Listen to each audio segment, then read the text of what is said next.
go, Ashok Menon. Why do I enjoy the Leadership in Flow show? Results, business results. The leaders that come on our show are so focused on achieving business results. Are they aware of the difficult business environment they're in? Yes. Are they aware of the changing needs of their staff and customers? Definitely. With these awareness, they humanize their leadership approach to build relationships for sustainable results. That is the reason I love hosting the Leadership in Flow show.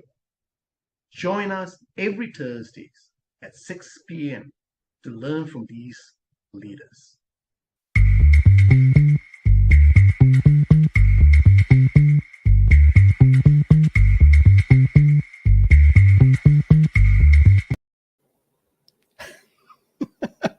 And hello, Sham. How are you? Good, Ashok. Yeah, how did you feel seeing yourself on a video? And then very odd, coming on actually. air? Very odd. Very odd. Though it reminded me a bit of a James Bond, but no, that's, Yeah, let's not go there. right. Yeah, it was a bit odd, but yeah. It's so Welcome good. back. It's so good. Yeah, it's so good to be on the show again. We took Exactly. a month. break for a month, About a right, month, in yeah. December. That's right. Yeah. That's right. And Happy New Year to you, Sham. I know you're in KL at the moment. And Happy to New Year all to you, listeners who are plugging in today, Happy New Year, and we wish you the best for 2023. Right. And Mother has joined us from somewhere. I don't know, but Okay, she's going to be okay, putting that's nice, comments that's in nice. there. Happy New Year to everyone. Happy 2023. Let's make the most of this year, whatever your resolutions are, or you don't, make the most of it. We're going to start off season 2, episode 1, kicking off the leadership in flow, Asia show for the year. And who's our first guest? Mr. Ashok Menon. Okay, all right. So January, we're going to be talking about quick wins for leaders. And who do we have? But none other than Barathan Pasupathi, right? Or Bara, Right. as he's affectionately known. Now, Bara is the CEO of Jetstar Asia Airways. He has been the CEO since what? Mid-2012? But July 2nd, 2012. But who's counting? No, he is in a highly regulated industry, in a highly competitive one. And, if you think about Jetstar, thinking and behaving lean is almost second nature for him, for Bara, and for the organization. But of course, as we all know, the biggest challenge they faced was from 2020, right? When the lifeblood of their business stopped, which is people couldn't travel. Yeah. So I'm very, very curious. Yeah, I know you love traveling, Yes. And having spoken with Bara, I'm really curious as to what keeps him smiling, what drives him as a leader, and how he frames opportunities in this difficult period. So let's hear it from Bara when he's talking about kindness, where kindness and courage meet. Let's bring him on. Okay, we're going to bring Bara on. Here we go. And put you in this nice, wonderful stream. There we go. And shift. Okay. Shift. Mr. Yes, CEO. Hey, welcome to our show. Yeah. Thank you, Ashok, for the grand comments. I really appreciate it. And first and foremost, Happy New Year to you, Sham and Mother, wherever you are, and all the viewers and listeners. And I appreciate the opportunity to be here today, being a first speaker in 2023. Thank you. Yeah. And we must say a big thank you for you saying yes to us. Yes. That was very easy. I think that was easy. I think what you guys do are inspirational, and I'm just very pleased to be part of this. Thank you. Thank you. And if I may just pull up a deck, Shah. To all the viewers out there, my name is Barathan Pasupathi, Bara, as I'm affectionately called, as Ashok has highlighted. I have been a privileged part of this journey in Singapore for Jetstar Asia, which is a Singapore air operator certificate and airline in Singapore. We are part of the Qantas group of airlines, and we operate in a number of locations in Japan, in Singapore, in Australia and New Zealand, and we have close to almost 300 fleet across the group on order, as well as operating more than 200 fleet, both the Airbus 320 families, and the 787 family as well. As part of Qantas Airways group in Singapore, we have been doing some amazing work since 2004 on inception. And on average, we moved between 4 to 5 million customers a year, which is almost the population of Singapore pre-COVID days. And of course, as you've mentioned, Sham and Ashok, COVID has kind of decimated air travel. It was the single biggest shock for aviation, as it was a shock for us and our people. But today, I'm pleased to be here today, where we have not only survived, but we've revived the airlines, and we're starting to thrive in a very competitive landscape, but in one where we are so pleased to be able to connect families and loved ones who have missed the connection and inspiration of travel over the last 2 years. And being part of the Qantas and Jetstar family, our vision and mission and what really drives us is that we make the world more accessible to travel. When I was here as a student, in very young days, airfares to Perth, Australia used to cost almost 1,500. When Jetstar and the LCC or low fares competition came in, airfares became affordable. People started taking multiple trips. And we do that day in and day out. We have not only made travel accessible, but we have made it affordable. We have democratized travel from customers paying the full fare services and the full service carrier to making choice in the fingertips and what they want to do when they travel. We have set the standard over the last number of years in terms of low fares and making it fun and ensuring that customers get great value. Many people had a myth that low fares, a low cost carrier means poor quality and service. But we have consistently proven to the markets with a number of awards we have won year in and year out in terms of how we engage the customers throughout the customer journey and how we make customer experience even better in a new era of travel. In fact, Changi Airport's growth right until COVID hit, almost 35 to 38% of that came from low fares carriers. The Singapore hub was thriving. Now, when it comes to what really drives us, it's our values. Our values are fundamental foundation and fabric of what we do and why we do them. And each and every team member carries the values in a very positive environment, engaging not only our team members internally, but engaging our community and stakeholders, the customers. So let me just take you to what really drives us and what are our values. Safe and responsible. The first fundamental value for any airline has to be safety is a number one priority. And you can be assured that at Jetstar, being part of the Qantas group of airlines, safety is fundamentally what we do day in and day out. It is the fabric and the fundamental basis on everything else we do. We operate in a very regulated, highly competitive environment where it's actually precision science in terms of engineering, aircraft avionics, pilots, and cabin crew training. In that environment, we are heavily regulated. And I'm pleased to tell you that just in the last week, Jetstar has been acknowledged by the world rating body as being one of the 20 safest airlines in the world. And we don't only have the safety standards normally required by the regulator, we actually bring ourselves to higher standards of having an ICAO safety standard. And in Singapore, Jetstar Asia was actually chosen by our regulators to be audited, for Singapore to be audited in the State Safety Audit Program last year, where Singapore flew in flying colors. On the back of safety, one team collaboration is highly required, important for us. And we have been able to do in, day out, with teams collaborating in many ways. It takes almost 100 hands to move a customer from a ticket to tarmac and end to end. And team members have consistently can do as one of their values in which they go the extra mile. And today's topic, where you talk about kindness, meeting courage, genuinely caring, is something that we really invest very deeply in Jetstar and in Jetstar Asia across all the different airlines. We care about our people, and by caring our people, we create a humanistic working environment where we have brought about sustainable change. And we have been able to do this even throughout COVID, when team members were impacted, and we've been able to bring them back now. And in that doing so, we're seeing some amazing results in how we've cared for people and how they're caring for our customers.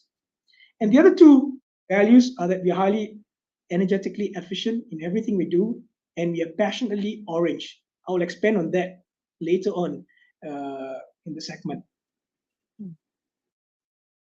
So let me share a very wise quote by Mahatma Gandhi, and this is about living orange. Gandhi said, when you keep your thoughts positive, because your thoughts become your words. Keep your words positive, because your words become your behavior. Keep your behavior positive, because your behavior becomes your habits. It is on this foundation that we carry this message with our people, that genuinely caring, the way we posture ourselves, not only in words, but in actions, and in how we engage our teams and people, we create a very positive and energetic environment in our business. And you've seen that our people have done some amazing things throughout COVID in giving back to the community, even when the chips were down and their incomes were impacted. They served the hospitals. They were safety distancing officers across the countries, and our pilots, both captains and first officers, were supervisors in the dormitory doing contact tracing and dorm testing. Amazing work done by our teams.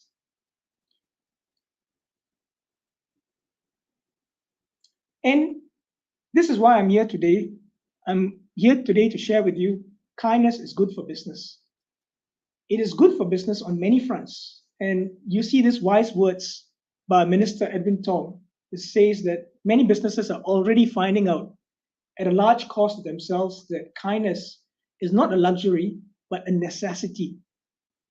And I have this book, Making Kindness Our Business, written by a close friend of mine, Dr. William Wan, on how kindness at work can lead to happier, more engaged workers. I recommend this read for anyone who want to lead people, because kindness not only drives productivity, it creates a lasting environment of change where you see collaboration, where you see harmony and balance at work, and you see happiness, and that being translated into results and bottom line.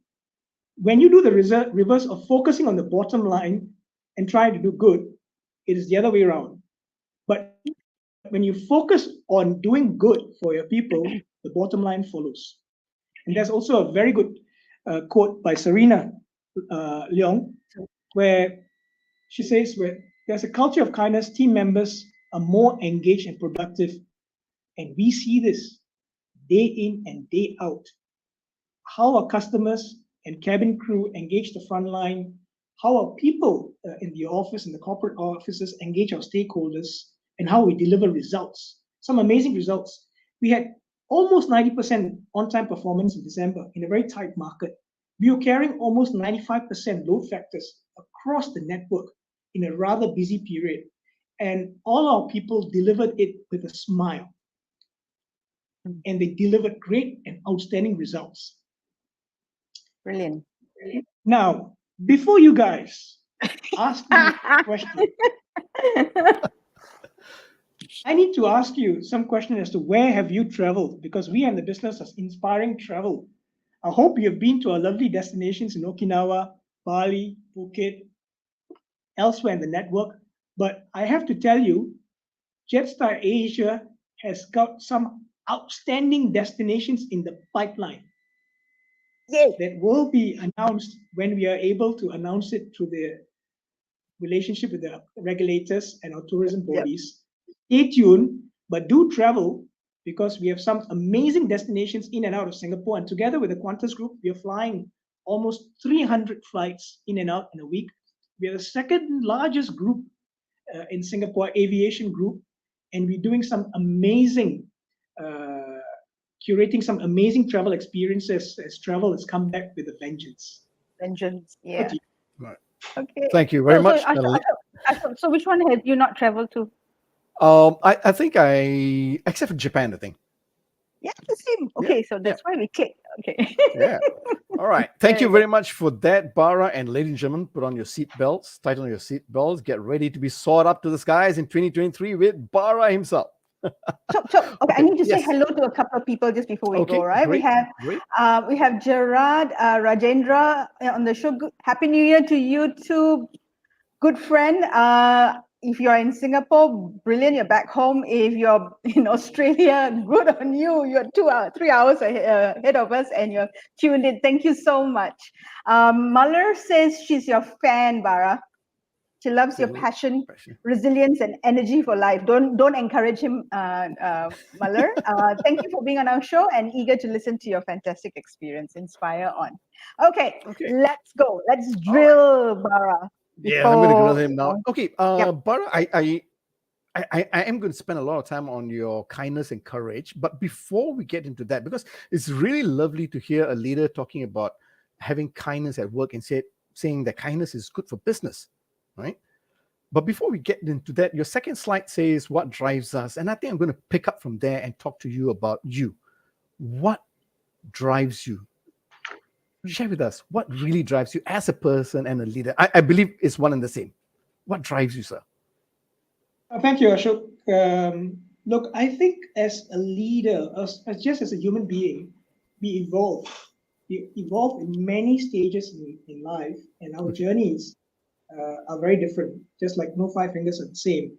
And what drives me today is very different from what drove me when I was a teenager, when I was a young grad, when I was a young up-and-coming manager, or when I'm where I am today in my capacity, not as a CEO, but as someone above 50, with 6 kids and a life full of commitments.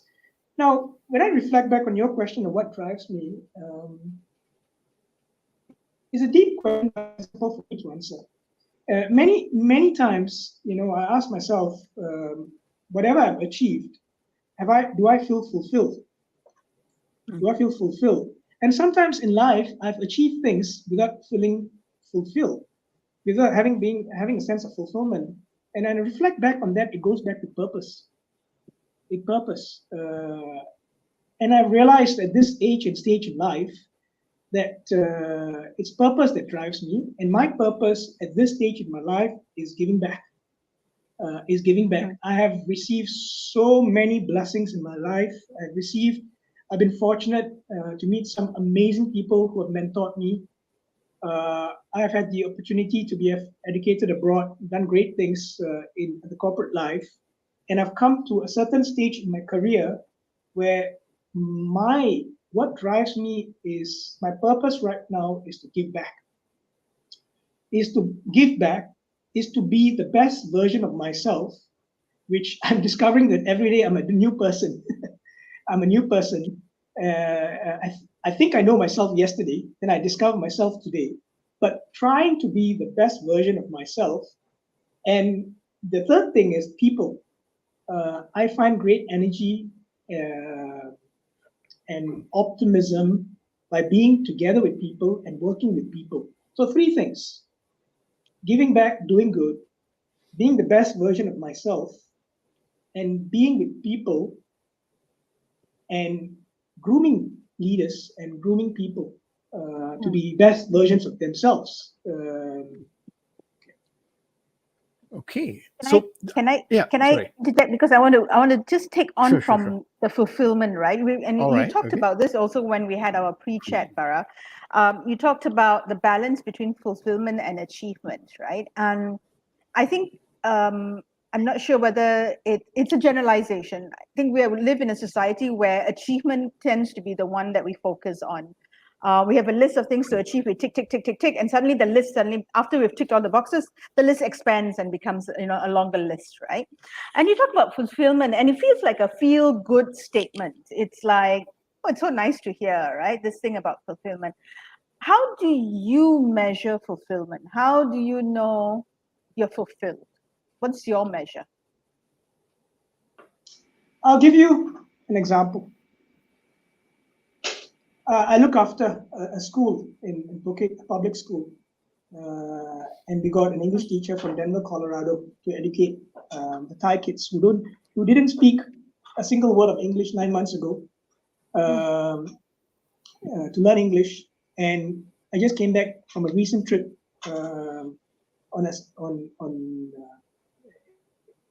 on this yesterday, and I'm telling you, when the kids got on stage and gave speeches individually in English, I felt a deep sense of now, like, I've achieved many things in life, just like I'm guessing you and Ashok have achieved many things in life. In Singapore, we used to always talk about the 5 C's, the 6 C's, and everything. But after having gotten all of that, you ask the individual, do you feel fulfilled? Some will say yes. Some will say, no, I still feel empty inside. Why? What's the reason behind the emptiness? Is it because they've achieved something where there was no genuine purpose and passion, and there's no fulfillment? So, in how I'll answer you, Shyam, is that I feel fulfillment. It is not a tangible aspect. It is an intrinsic aspect in yourself. You don't get a certificate for it.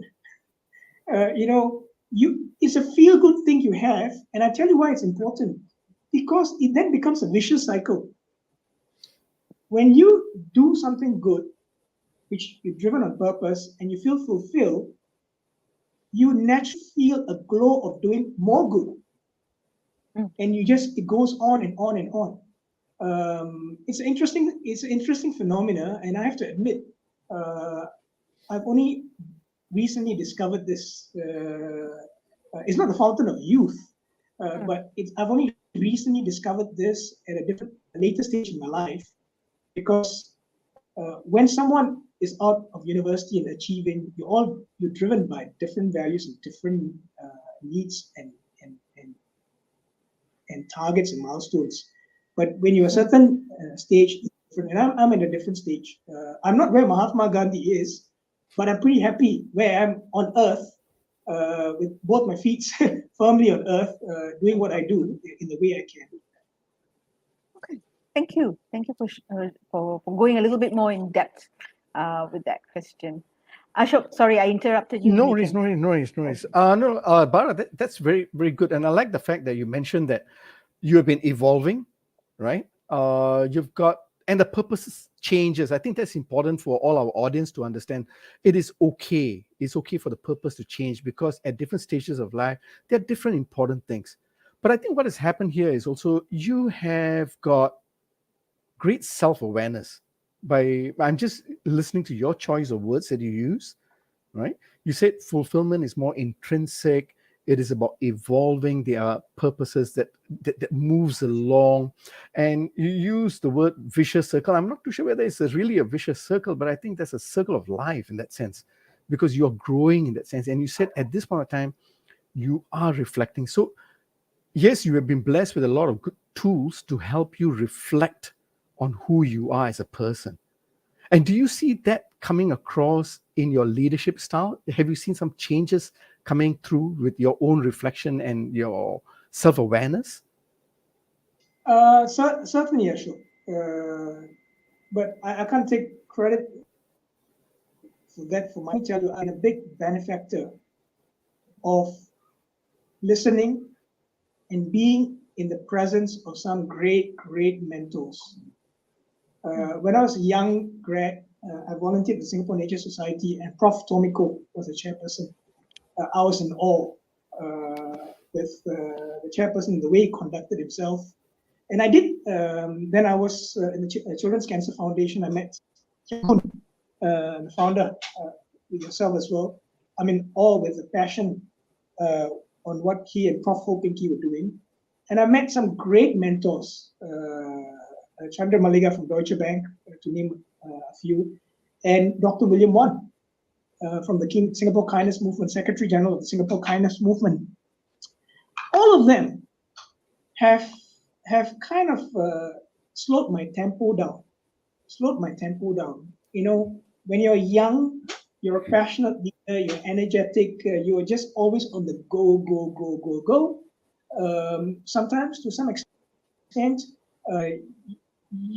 I'll be very open, you rub people in the wrong way. You know, as leaders, you want to achieve, but you don't bring people on a journey. By watching how these these esteemed leaders conduct themselves, I'm a great fan of LTY. I always go back on YouTube videos searching for his speeches. There's one great one about him and the Alpha S Pilots Union. He's authentic, his genuine style of leadership, the values, you learn a lot from them, and I've learned a lot from a lot of people as well. So when I reflect, I tend to do this reflection at the end of the day. In the morning, I thank God for my blessings. In the evening, I reflect. And then I'll be very frank, because as leaders, sometimes we're quite vulnerable. You know, we're not perfect, and I've made mistakes. Sometimes at the close of the day, I reflect back on the day and I said, I could have done that a bit better. I could have said that in a softer tone. I could have delivered the same outcome and message in a different way, which would have got a different result. So the reflection happens to me. Sometimes it doesn't instantaneously happen, because we are always, in aviation, we're always on the go. It's a 24/7 business. I'm very privileged because I've got great people doing some incredible work. And, you know, the incredible work, I can go on telling stories about what kind of incredible work people do at Jetstar and Jetstar Asia and the whole Qantas group. But I've been a big benefactor of wise people. And this reflection, as you said, it happens to me. No leader is perfect. Every leader has to feel vulnerable and invulnerable, except that no one is with imperfection. We continuously try to improve ourselves. Right. Thank you very much for that. You know, Bara, that was very vulnerable of you to share that. No, because we hear a lot from leaders, but for you to share with us that when you wake up in the morning, you have your gratitude to God, and then at the end of the day, you have a reflection about what you could have done better, how you could have impacted people better. You know, and that's what I'm hearing, you know, how you impact people better. And I think that is the evolution of your leadership style, always looking at how you can make that difference, because it goes back to your purpose, isn't it? It's about giving back. You said it's about having the fulfillment, getting the best version of yourself, and even getting the best versions of others. Which then leads to my second question. I know, Sham, you are eager to ask a question, but I'm very eager to ask about the leadership pipelines that you develop. Because you have got your own experience, you've gone through what you have gone through, right? You're blessed and all. But how do you now then create that leadership pipeline? How do you now develop or choose the leaders that fit into the bigger mold of not only your purpose, but the organizational purpose? It's a very apt question, Ashok. It's something, if I take you and the viewers through, we talked about COVID, how it decimated and devastated air travel. We have come from a long way, and I think you've probably heard Alan Joyce, the Qantas Group CEO, mention publicly that the group was 11 weeks away from complete bankruptcy, because we didn't have money being parachuted to us. We, as a group, we were so resilient that we survived on our own with very little debt. You know, we took around just under $3 million of debt. And right now, the group is in such a position we're almost to the point of paying it back pretty soon. And markets are rewarding this in a reflection on share price at Qantas Group. Now, when you look at that, the evolution of leaders, today, I lost a lot of leaders from the start of COVID to where I am today. I lost pilots. We lost cabin crew. We were in a very hard place, and we had to make hard decisions. We had 18 aircraft. We parked them almost immediately the moment COVID hit. We then did 11 aircraft, this from Singapore to various hubs to start churning money instead of here. We only left 7 aircraft here. Along with that, pilots, cabin crew, and some of my leaders actually left the business for greener pastures because we took pay cuts. I went without pay. My leaders on my team took almost 60 to 80% pay cuts. The general population in Jetstar Asia took up to 20% pay cuts. And obviously, for those in a certain income bracket, we never touched them. We said that those are the minimum wage levels. And of course, the JSS support, the government supported us. And we lost leaders. Today, when I fast forward 2 years, 60% of my leadership is new on my team. I have new leaders. And these leaders are basically people who we call the business leadership team being groomed to go on to the leadership team. And they are junior leaders. Okay. And how do we find them? How do we groom them? And how do we engage, inspire, and give them the confidence? For each leader is very different. I'll be very frank. I have a leader now in a certain segment of the business. When we tapped the leader, and then I said, "We're confident that you can do the job," and they turned back and say, "Why me? Why me?" And some of them had self-doubt in their ability. And I reflect on myself. I was given an opportunity very early in my career because people believed in me. And we have been able to, of course, the standard definition of leaders, we use the circular quadrant of judgment drive initiative. We want leaders with good judgment. We want leaders with drive. We want leaders who are initiators. Those are the regular stuff. But to me, a leader has to be more than that, because leadership is about people. You want people with empathy, with high EQ, who can touch a person and doesn't only know the person as team member A or B, but knows what goes on between the headspace, what goes on in their families, their loved ones, and feel a drive of engagement. So the way we look for leaders is, of course, in the world, you need the technical competence, you need the pilot qualifications, you need the engineering certifications, but we try to put another filter. And that filter is quite easy for us because we use the living orange threshold.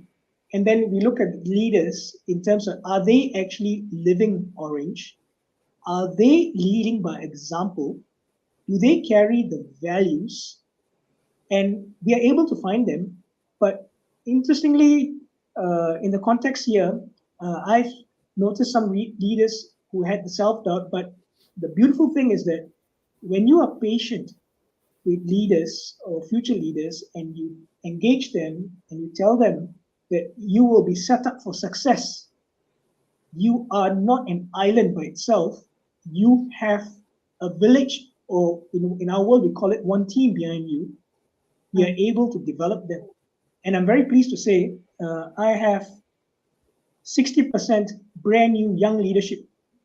I have rotated senior leaders from senior posts to make way for junior leaders, kept the bench strength, developed new leaders. And then right now we're capacity building because we are going to grow. We are going to grow from where we are today. The group has ordered 300 aircraft of Airbus A320 family. We have just announced to the market as a group, as Qantas Group, we'll be making around $1.45 billion of profits in the first half.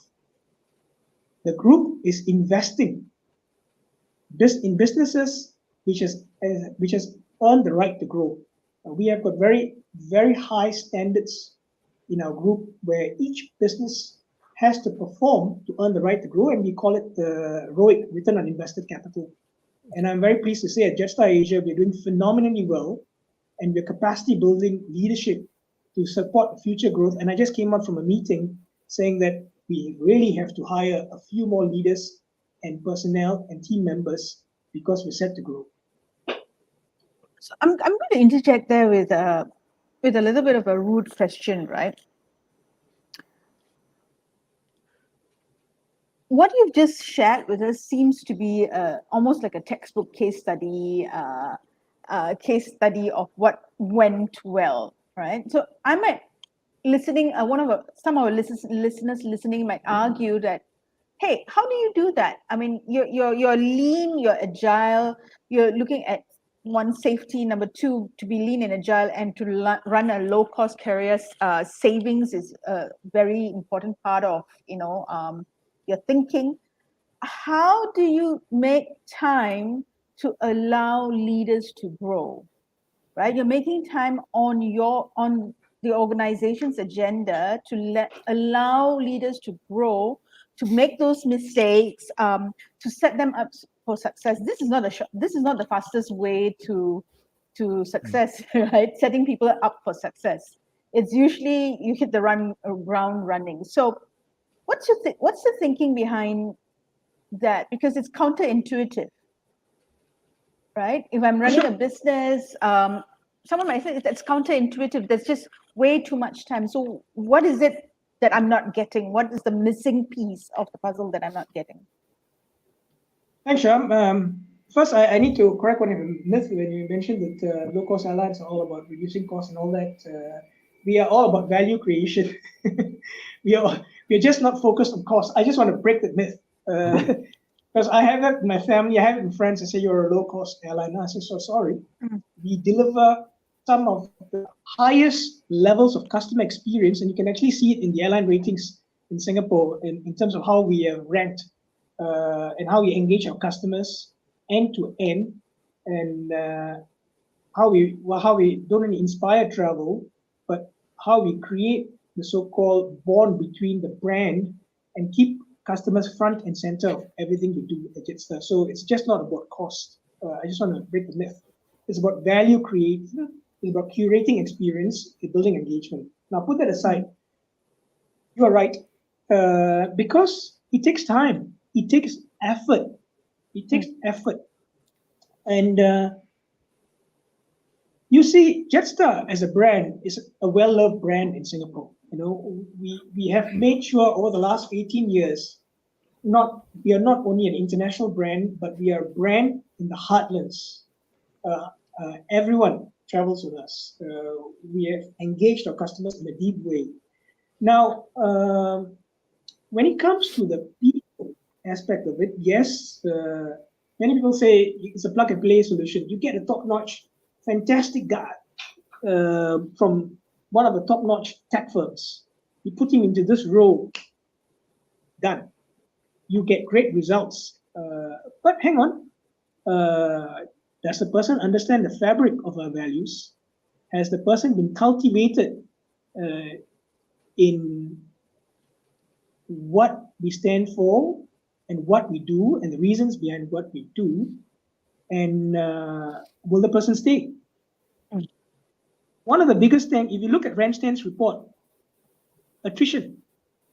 Attrition is one of the biggest focus right now in any industry. Retention and attrition. People are losing people. All right? When I say losing people, it's not because the organizations.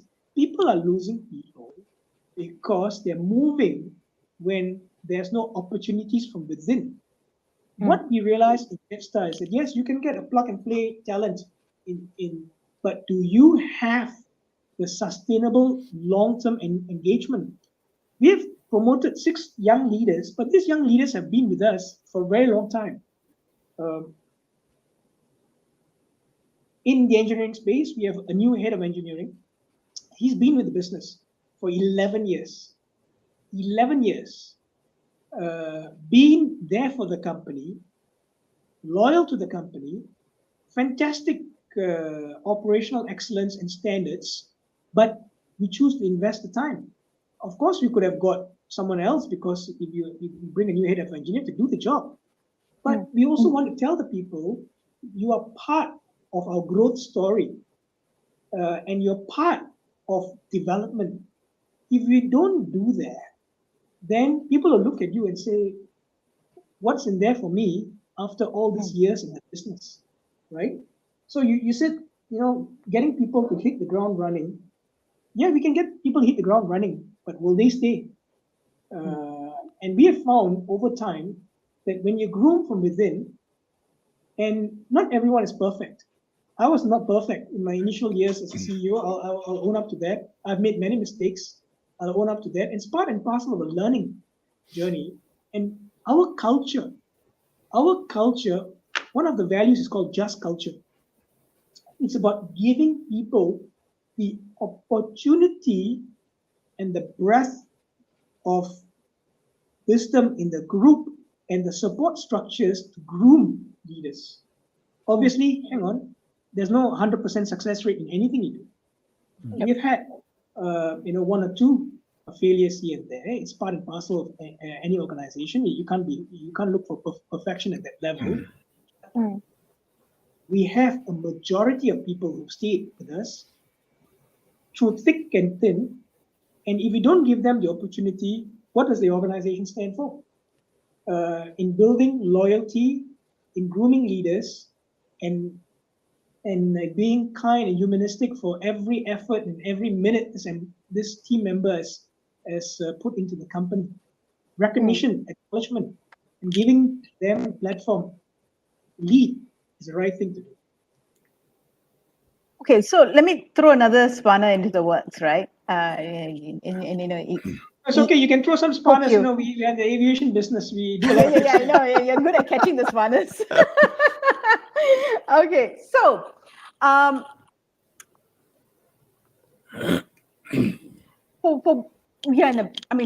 you're running a business. At the end of the day, you've got to respond to your stakeholders, your shareholders, and it's the bottom line, right? And we talk. Aligned with that, you talk about how people are not so hungry anymore. And sometimes we make this segment in Singapore about how Singaporeans are not hungry. It's the foreigners who come from other countries that are hungry. So that hunger may be missing. Now, when you put kindness and hunger together, the hunger for business, the hunger for doing something different, for making a difference, or to create a change, for whatever the reason that hunger exists in a person, right? When you put kindness and hunger together, they seem counterintuitive. But you've used them together. How does that work in Jetstar? How does that work with you as CEO, right? That combination of, there's a culture of kindness, we're setting you up for success, we're making sure that the systems, systemically, we have the processes and the people are thinking in a certain way to set you up for success.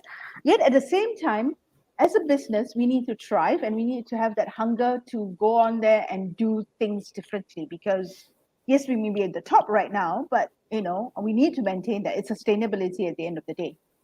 How do you think about that? How do you balance it, or how do you merge it, or how do you think about kindness and hunger working in tandem? That's a great question. Before I answer the question, I need to break another myth. You said that at airlines, we only focus on the bottom line, but let me tell you, our first focus is safety. We don't compromise on safety, and we don't spare a dime or the right dollars when it comes to investing in safety. We invest heavily in safety. Of course, the bottom line is important, but I just want to reflect on that for us, safety is the fundamental premise on everything is done. Then comes the bottom line in tandem with that. It's a great question, hunger and kindness. Let me tell you where at Jetstar we stand. In Jetstar, in my personal reflection, in Australia, we have 66% of the market share together with Qantas, and we have got a different competitive landscape.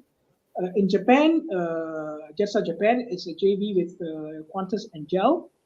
Huge domestic market with 80 million people. In Jetstar Asia in Singapore, we're the smallest airline, and of course, we have got a huge national carrier, an excellent world-class national carrier, and we are equally world-class, delivering some great results and having some great market. It's pretty much the David and Goliath story here. Hunger. Let me tell you why. Because we are always in this market the smallest kid on the block, but always punching above our weight when it comes to on-time performance, when it comes to reliability, when it comes to retaining good people, when it comes to customer engagement in the markets. So you look at us in terms of scorecard across we're always performing. And many times it kind of will surprise you of how we've been rated quite ahead of some of the competition here, both local and international competitors are flying. So the hunger aspect to me and to my team members, my wonderful team members, is that we know we are in a very difficult market, in a different turf. And we have to keep constantly nimble and agile and hungry to innovate, to reinvent ourselves, to put our brand in the hearts and minds of customers. I'll give you a good example. We were the first airline in Singapore, and you can ask this in Changi Airport Group, that started straight to gate, kiosk, mobile check-in. We were the first ones first ones in Singapore. And we did it. We did it, not other carriers. Why? Because we were hungry. We were always hungry for innovation. Part of the fabric of our values is that we talk about can do, passionate about being orange. It's just the so-called culture. We have created a culture here where we don't accept no for an answer. When I say that, I put a caveat to compliance work and all that. Of course, we're compliant with everything. But when it comes to our brand, the customer engagement, our engagement in the markets, we have to be very different to thrive in a very tough market. We only have around 3 to 4% of market share compared to the others. So this is what I mean. In Australia, of course, we have 66% market share. In Singapore, 3 to 4% market share, and it makes us, by the very fact that we are the smallest airline and performing in such an excellent way, our DNA is imprinted in always staying hungry. And that personally is for me as well. And then you power that hunger with kindness. It's amazing where you can take off and what you can do. You set the values right.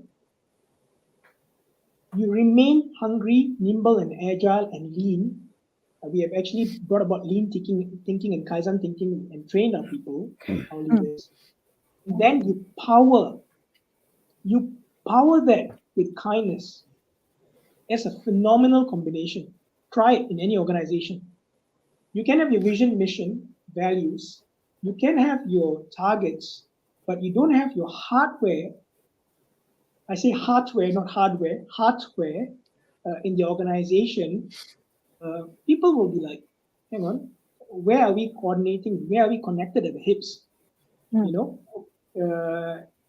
kindness and doing good at work and generally caring about your people is a phenomenal power. It has got this multiplier effect of, I like what Ashok said, and I said the vicious circle, he said the circle of life. It just evolves. It just lubricates the wheel of positivity and energy in any organization. Right. Can I interject Thank you. and ask you, can I interject there and ask you the question before I pass on to Ashok? What are systemically, how do you promote kindness in Jetstar? Very good. I've touched on living orange. I've talked about values. Let me tell you some things we do. Cabin crew. We have an aging society in Singapore. And likewise, elsewhere in the markets, in Singapore right now, 20% of our nation is above 65, and in 5 years, it will be 25%, 1 in 4.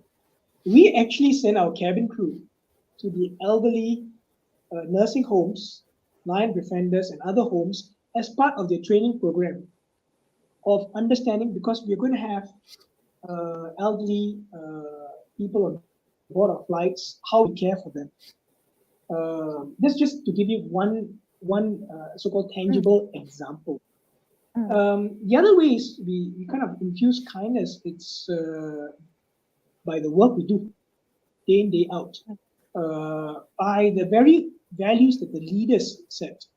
We lead, all my leaders in my team are in their own capacity doing some CSR work. I'm privileged to be working as part of the Children's Cancer Foundation, and I do other aspects of community work. And it's a socializing of serving outside of work in some community gives the leaders a certain attitude of giving and serving. And then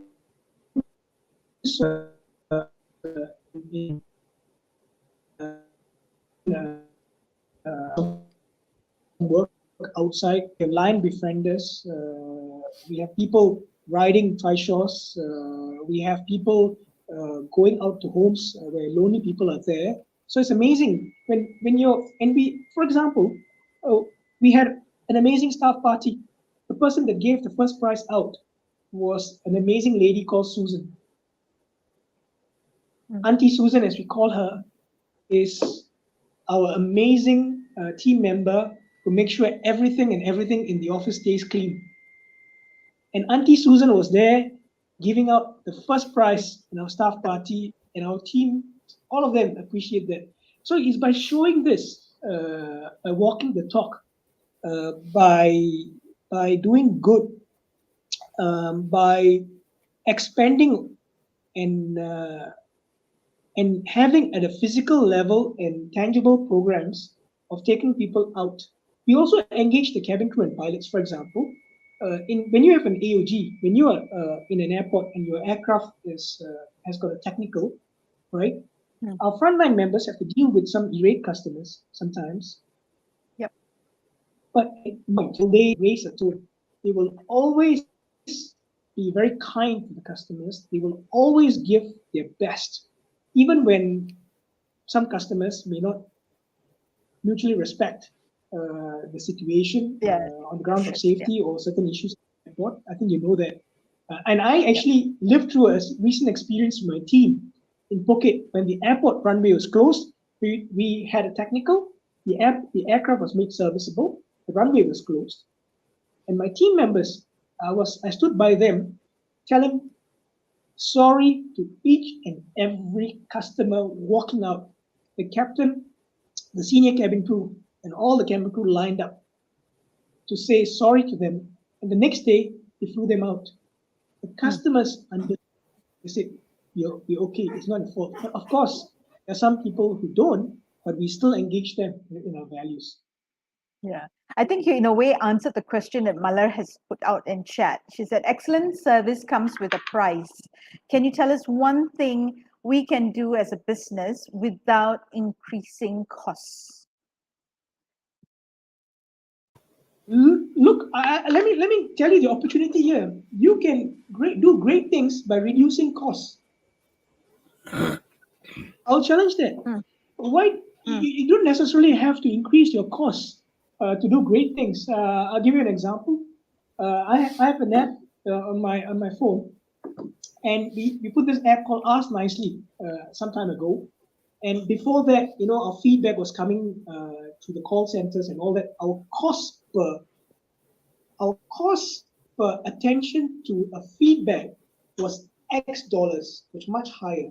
But when we developed this Ask Nicely app, everyone, including me, had a feedback when the customer said, I flew on this flight, the seat on this particular seat, there was a stain on the leather seat, and there was a certain feature that could be improved. We get it, we fixed it. You know what? We didn't increase the cost, we actually reduced the cost to get the better outcome. So we are experts in this field, and I enjoy doing it because one of the best things to do in a low-cost airline is that we constantly drive initiatives, not cost, value. We will pay the top dollar to have the best technology, the best safety, but at the same time, that top dollar will drive value, which will be a greater multiple of that. So sometimes, they say very easily, you can spend $1 and you have no outcome, and you can spend $10 and you get a better outcome. I'm justifying that, if you know what I mean. Yeah. All right.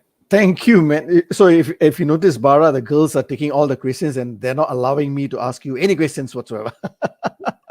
But anyway, just, what, Bara, I really like the fact that you send your team to different homes to help with the aged, to help them understand, have a deeper level of empathy in your way of driving kindness.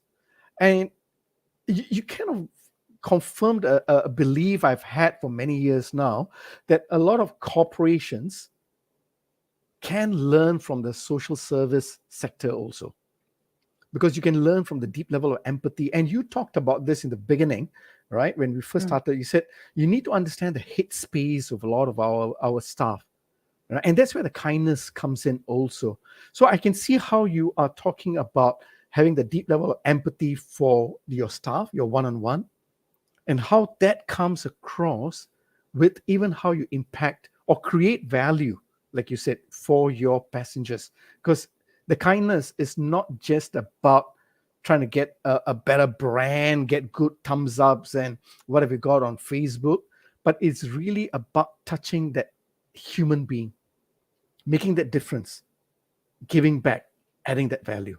And I can see why that is important. And you know what? I believe a lot of organizations, personally, from my point of view, I think they shouldn't just approach it from a CSR tick box, but they should actually, it can be a leadership development too. I can see that, and that's something very important. I like the fact that you're encouraging that within the organization. I like the fact that you put kindness and courage.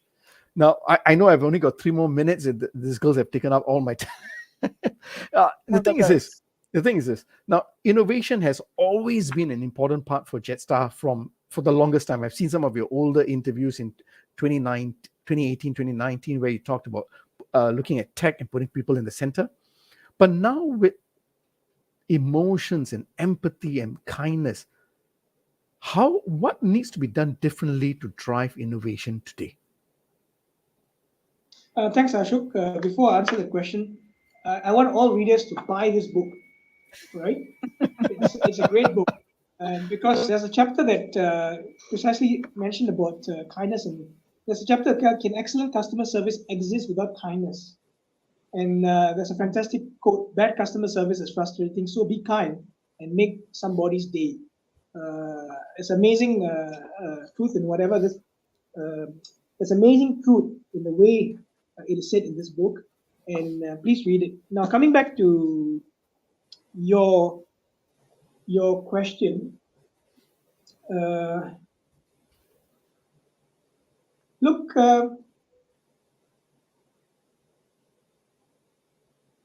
when you talk about engaging teams and building kindness and culture and innovation, it's very interesting.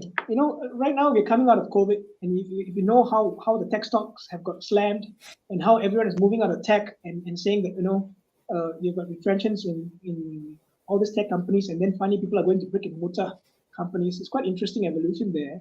Yep. But in innovation and creativity, one, I would say, the hunger aspect is very important. You have to always stay lean and hungry. You always have to innovate.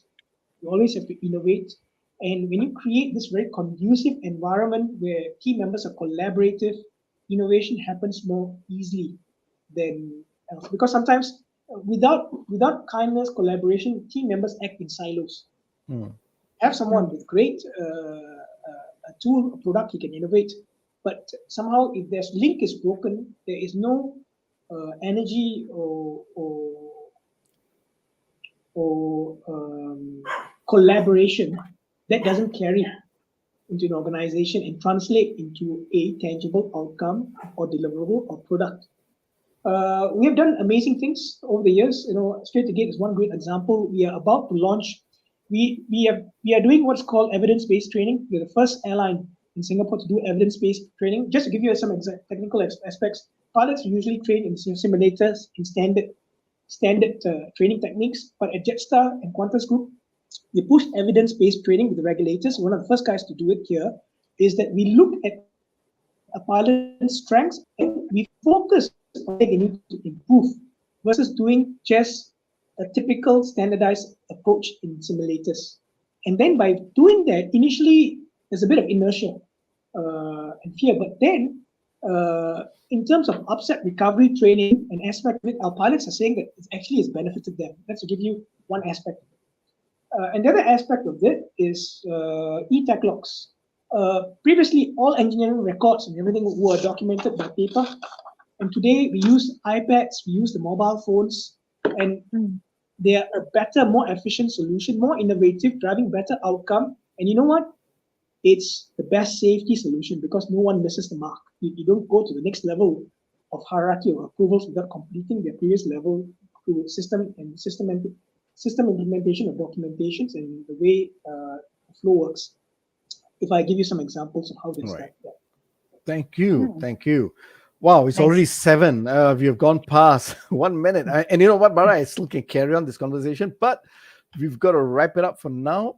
So thank you once again, Bara, for sharing with us about your reflection about your evolution as an individual, as a person, how you reflect on a daily basis to be a better leader, how you're so much focused on giving back to make other people's lives better, right?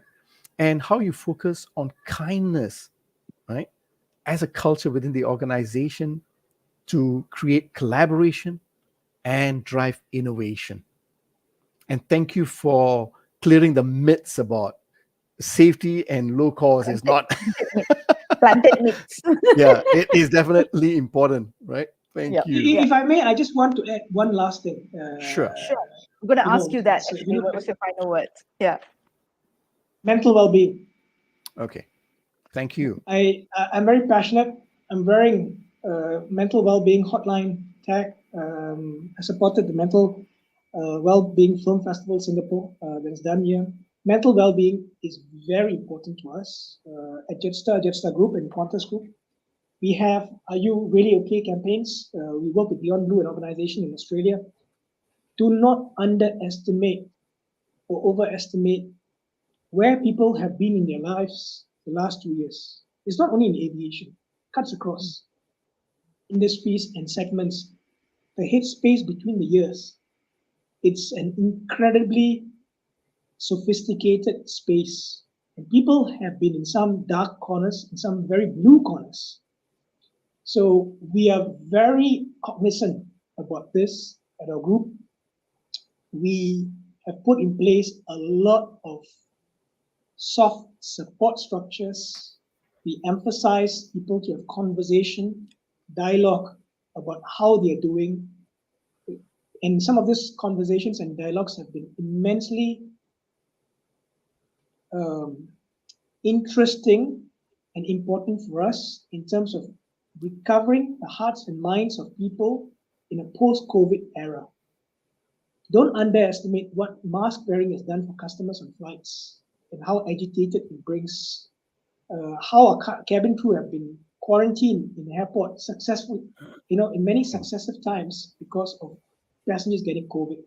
So, and how pilots and crew and our people lives have been devastated in their livelihoods in the last 2 years. And while we recover them, we are focusing a lot on mental well-being, very passionate about this, and encourage all listeners to also engage their friends, family, loved ones, co-workers, because as we journey along in this recovery, I think that's going to be very important for all of us. And I just wanted to end on that note. No, thank you very, Bara. Very, very much, Right. Bara. I think that's extremely important, and it's a very, very important advice to all leaders out there. No, really. Thank you. Really appreciate that. Yeah. And with that, we've just heard from Bara, who has been so kind enough to share with us more. I think we could have gone for another hour. But thank he's you a very fountain much. of stories and Yeah. inspiration, right? That's right. My takeaway for today's show is perhaps that it takes courage to be kind rather than kindness leading to courage. For many of us out there and for many leaders, I think the first step is a little scary, daunting about being kind and having that concept of kindness in the organization. So as I was listening to Bara today, I think I hope that first step is now a lot more easier for some of our listeners to take. Right? Yeah. I should bring it Yeah, home. for me, my takeaway was his wrap up at the end when he said, "Do not underestimate or overestimate what has happened between the headspace," right? Yep. And that drives the whole kindness that he was talking about. And I think we need that. We need to bring back the human interaction within the organization for that purpose. Right? Yep. Thank you for making kindness your business, the power behind your success. From William Wan. Thank you, everyone, for logging into our show. Until next week, when with I think episode Malala will 2. be back, episode 2. Yeah. Right? We'll be Episode back. 2. Thank you all very much for logging into Leadership in Flow Asia. Thank you all and have a great week.